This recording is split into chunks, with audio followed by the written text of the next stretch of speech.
Waspadalah iklan yang modelnya seperti ini. Maksudnya iklan yang gimana?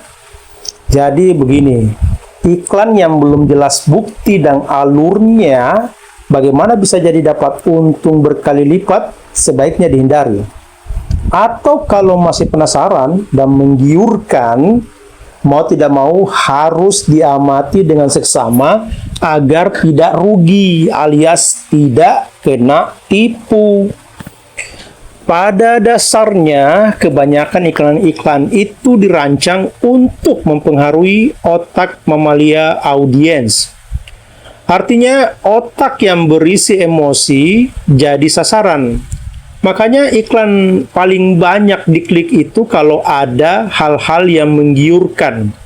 Misalnya nih, ada judul postingan 100 juta sebulan hanya isu survei, atau judulnya seperti ini, gaji 2 digit cuma di rumah aja. Itu misalnya ya, misalnya. Kalimat-kalimat seperti itu langsung memberikan harapan pada calon korbannya. Jadi tidak heran, banyak orang jadi korban awalnya diberikan kalimat harapan. Misalnya seorang pria yang memberikan kalimat harapan kepada si wanita yang jadi incarannya. Contoh kalimatnya begini, jangan pernah kau ragukan cintaku, di dada ini hanya ada kamu. Aku akan terus setia bersamamu selamanya, kapanpun. Lihat kan? Itu kalimat harapan-harapan penuh gombal.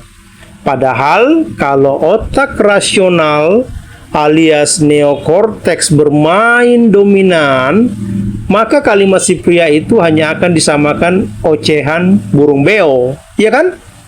Syukur-syukur nih kalau dimasukkan dalam kategori karya sastra, yang tentu saja gradasinya agak ke bawah sedikit ya. Atau satu contoh nih, kayak misalnya seorang pria bujang yang sedang mengusahakan atau mencari jodoh. Dan si pria ini menginginkan seorang wanita cantik. Kecantikan yang dicarinya itu hampir sempurna. Pokoknya kinclong deh.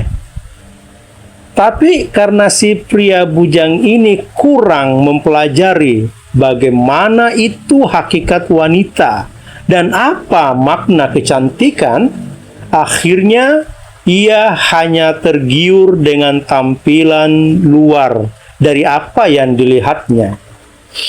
Dan apabila si pria bujang ini berkenalan seseorang di sosial media, yang tentu saja di sosial media itu misalnya TikTok atau Instagram Reels, itu sangat banyak efek filternya, sehingga yang tadinya sudah peok-peok, sudah banyak keriput, bisa jadi halus begitu loh. Jadi makin tergiurlah si pria ini dengan seseorang tersebut yang dikenalnya di sosial media. Kemudian ia berkenalan dan chatting setiap hari, begitu intensnya. Nah, si pria ini sudah membayangkan dirinya akan bahagia, karena apa yang diharapkannya akan segera terwujud. Ia pun rencananya akan menikah dengan orang yang dikenalnya itu. Orang yang selama ini di sosial media sangat tampak cantik. Artis Korea kayaknya kalah kali ya. Nah, singkat cerita, si pria itu pun pucat wajahnya dan gelisah. Bukan karena kecantikan orang yang dinikahinya itu, bukan. Tetapi si pria ini bisa shock dan frustasi pasalnya karena orang yang dinikahinya itu bukanlah wanita asli, alias wanita jadi-jadian.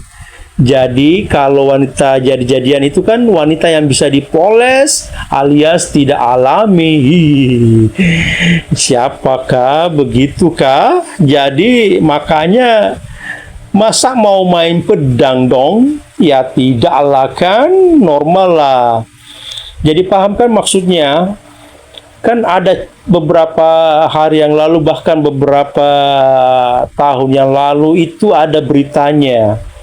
Ternyata yang dinikahinya bukanlah seorang wanita ya. Tidak hanya satu dua kejadian, ada beberapa. Mungkin bisa di searching di mesin pencarian. Oke. Nah, begitulah kalau seseorang lebih dominan otak mamalianya atau mammal brain, atau juga biasa disebut dalam ilmu sains ini yaitu limbic system. Nah, otak inilah yang jadi sasaran mayoritas para pembuat iklan.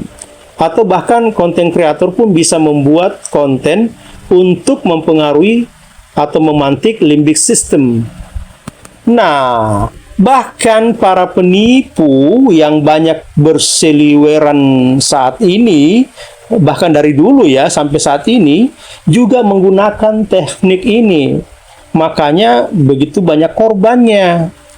Dan korbannya pasti bergerak berdasarkan limbic system, bukan berdasarkan neocortex atau human brain.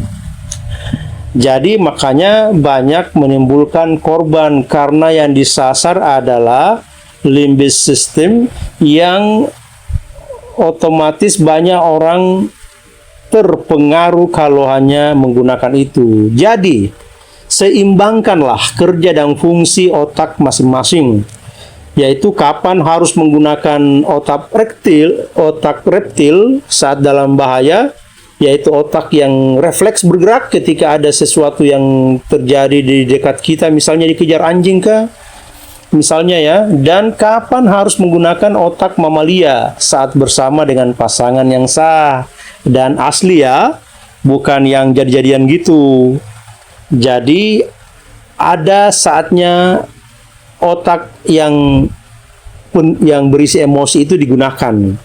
Dan tentu saja bagaimana neokorteks itu selalu dilatih tentunya dengan logika berpikir agar ketika ada iklan yang menggiurkan itu bisa dengan mudah diketahui bahwa itu akan merugikan, alias penipu.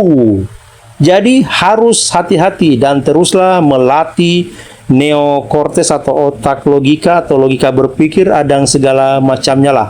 Yang jelas otak seperti itu otak yang penuh pengamatan, otak yang benar-benar sangat logis dalam melihat suatu masalah. Apalagi banyak iklan dan harapan seperti para musim-musim politik yang lalu ya, musim-musim kampanye, terlalu banyak harapan dan ternyata ya udah banyak orang susah. Jadi begitulah, banyak penipu karena menyasar otak mamalia kita. Jadi teruslah berpikir supaya tidak rugi. Oke, begitu toh.